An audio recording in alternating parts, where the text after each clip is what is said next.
اس کے پیچھے بہت سے دنوں کی بہت سی محنت شامل ہے، اور وہ دو شخصیات اگر میں ان کا ذکر نہ کروں تو میں سمجھتا ہوں کہ بات ادھوری رہ جائے گی۔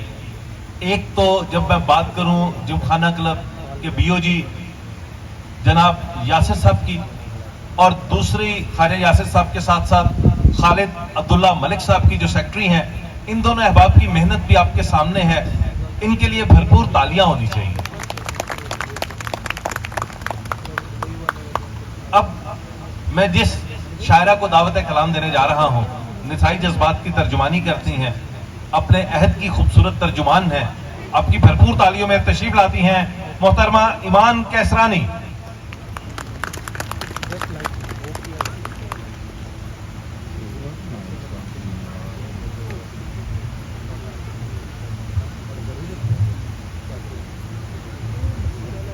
السلام علیکم۔ اپنے وسیب اور شہر کی ترجمانی کے لیے چند اشعار عرض کیا ہے کہ دھوپ بھرے دالان میں رکھے، دھوپ بھرے دالان میں رکھے، پھول نئے گلدان میں رکھے، دھوپ بھرے دالان میں رکھے، پھول نئے گلدان میں رکھے، ذات کے سارے سندر رشتے ڈیرہ غازی خان میں رکھے، ذات کے سارے سندر رشتے ڈیرہ غازی خان میں رکھے۔ اور اپنے وسیب کی ترجمانی کہ جب یہ آنکھیں کلام کرتی ہیں، جب یہ آنکھیں کلام کرتی ہیں، شاہزادے غلام کرتی ہیں، جب یہ آنکھیں کلام کرتی ہیں، شاہزادے غلام کرتی ہیں، ہم پہاڑوں کی لڑکیاں اکثر دل بلوچوں کے نام کرتی ہیں، ہم پہاڑوں کی لڑکیاں اکثر دل بلوچوں کے نام کرتی ہیں۔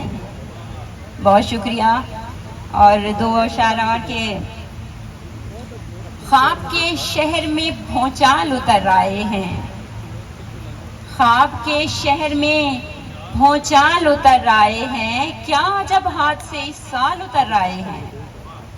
کیا جب ہاتھ سے اس سال اتر آئے ہیں، اور جانے کس لمس نے چھو کر مجھے یوں موم کیا، مجھ سے پتھر میں خد و خال اتر آئے ہیں، جانے کس لمس نے چھو کر مجھے یوں موم کیا، مجھ سے پتھر میں خد و خال اتر آئے ہیں۔ اور دو شعر اور کے اس شہر جام دل کے بسیروں کے آس پاس،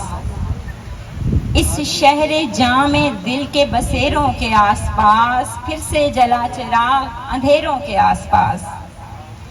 پھر سے جلا چراغ اندھیروں کے آس پاس، اور مجھ کو بھی ہو عطا کوئی تریاق کا ہنر، مجھ کو بھی ہو عطا کوئی تریاق کا ہنر، کاٹی ہے میں نے عمر سپیروں کے آس پاس، کاٹی ہے میں نے عمر سپیروں کے آس پاس۔ اور اسی طرح سے دو اور شعر کے رائے گاں دھوپ کا منظر نہیں ہونے دوں گی، رائے گاں دھوپ کا منظر نہیں ہونے دوں گی، میں کبھی آنکھ کو بنجر نہیں ہونے دوں گی، میں کبھی آنکھ کو بنجر نہیں ہونے دوں گی، میں نے سیکھا ہے تیرے عشق میں یہ خاص طلسم، میں نے سیکھا ہے تیرے عشق میں یہ خاص طلسم، مڑ کے دیکھو گے تو پتھر نہیں ہونے دوں گی،